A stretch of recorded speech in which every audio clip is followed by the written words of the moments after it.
نحمدہ و نصلی علی رسولہ الکریم اما بعد فاعوذ باللہ من الشیطان الرجیم بسم اللہ الرحمن الرحیم ربی اشرح لی صدری ویسر لی امری واحلل عقدۃ من لسانی یفقہوا قولی۔ آج ہم پڑھیں گے حروف شجریہ۔ سب سے پہلے ہم یہ دیکھیں گے کہ حروف شجریہ ہیں کون سے۔ شین، جیم، یا۔ لکھیے حروف شجریہ کون سے ہیں، نیچے لکھیے شین، جیم، یا۔ اس کے بعد حروف شجریہ کا مخرج، اسے ایک باکس بنائیں، اس کے اندر لکھیں ہائی لائٹ کر کے، اور نیچے اس کی تعریف لکھیں۔ وسط لسان، جب اوپر کے وسط لسان یعنی مقابل کے تالو کی طرف اٹھے تو حروف شجریہ ادا ہوتے ہیں۔ میں آپ کو اس کو سمپل زبان میں اور سمپل آسان ورڈنگ کے ساتھ سمجھانے کی کوشش کروں گی کہ جو جیم، شین، یا حروف شجریہ کا مخرج ہے وہ اس طرح سے ہے کہ وسط لسان کس کو کہتے ہیں؟ جو زبان کا درمیان والا حصہ ہوتا ہے۔ جب اوپر کے وسط لسان یعنی کہ زبان، ایک ہے زبان کا وسط، لسان زبان کو کہتے ہیں نا، اور دوسرا ہے وسط لسان مقابل تالو، یعنی زبان کے درمیان اور اس کے مقابلے میں کیا ہے؟ آپ کا تالو، درمیان کا ہی تالو اور درمیان کی زبان سے کیا ادا ہوگا؟ حروف شجریہ۔ امید ہے ضرور سمجھ آئی ہوگی۔ وسط لسان اور وسط لسان مقابل تالو، یا دوسرے لفظوں میں زبان کے درمیان اور تالو کے درمیان سے یہ تین حروف ادا ہوتے ہیں، اور میرا خیال ہے یہ زیادہ آسان تعریف ہے۔ اس کا مخرج کیا ہوگا؟ زبان کا درمیان جب اوپر کے تالو کے درمیان سے لگے تو کیا ادا ہوتے ہیں؟ جیم، شین، یا حروف شجریہ۔ زبان کا درمیان یا زبان کا درمیان والا حصہ جب اوپر کے تالو کے درمیان والے حصے سے لگے تو حروف شجریہ ادا ہوتے ہیں۔ حروف شجریہ کون سے ہیں؟ جیم، شین، یا۔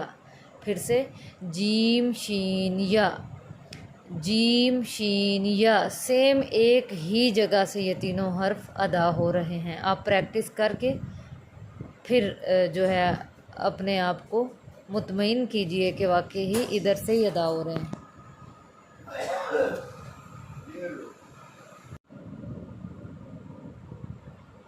اس کی پریکٹس کرتے ہیں حروف شجریہ کی جیم کے ساتھ۔ سب سے پہلے حمزہ جیم زبر اج، حمزہ جیم زیر اج، حمزہ جیم پیش اج، اج، اج، اج۔ ہم نے جیم کو جھٹکا لگا کر ادا کرنا ہے، جس طرح ہم نے حروف نطیہ میں دال کو جھٹکا لگا کر ادا کیا تھا۔ ابھی وقت نہیں ہے کہ آپ کو میں بتاؤں کہ ایسا کیوں ہے۔ یہ جب اس مخرج کی یا اس رول کی باری آئے گی تو انشاءاللہ تب ہم پڑھیں گے کہ ایسا کیوں ہے۔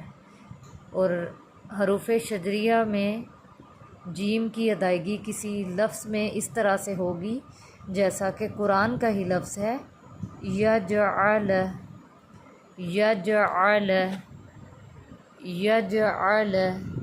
اب دیکھیں یج کیوں کہا؟ ایسا بھی تو کر سکتے تھے یجعل، جیسا کہ بہت سارے لوگوں نے جو حروف نطیہ تھے ان کے اندر پریکٹس کرتے ہوئے ایسے ہی پڑھا تھا، اد، اد، اد۔ ٹھیک ہے، اسی طرح ہم اسے یجعل نہیں کہیں گے بلکہ کیا کہیں گے؟ جھٹکا لگا کر یجعل، یجعل، یجعل۔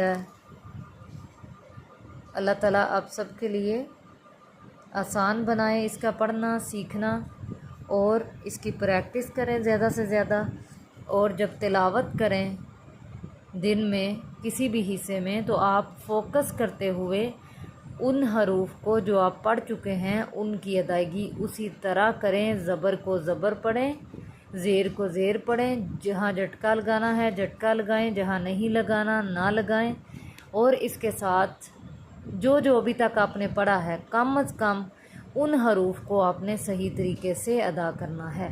چاہے آپ تفسیر کا لیسن ریوائز کرتے ہوئے اس آیت کو پڑھیں، چاہے آپ تلاوت کرتے ہوئے قرآن کی مختلف آیات پڑھیں، تو رولز جو آپ نے پڑھ لیے، مخارج جو آپ نے ابھی تک کر لیے ان کو وہیں سے نکالیے، اور جس کا جتنا حرف کا حق ہے اسی طرح ہی ادا ہو، یہ بہت ضروری ہے۔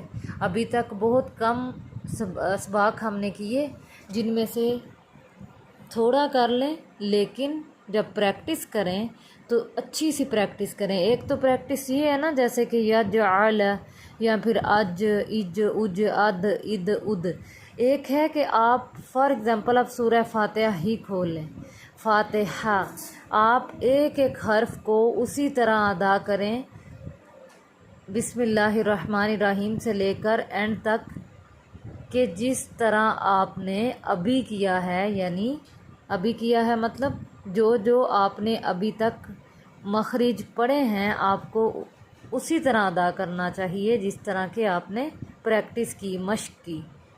زبر کو زبر پڑھیں، جھٹکا نہ دیں، جہاں پہ جھٹکا لگانا ہے جھٹکا لگا کے ادا کریں، تو انشاءاللہ دیکھیں کہ دنوں میں آپ کا قرآن جو ہے وہ ایک اچھے انداز میں آپ تلاوت کر سکتے ہیں، آپ پڑھ سکتے ہیں۔ صرف کوشش اور محنت چاہیے۔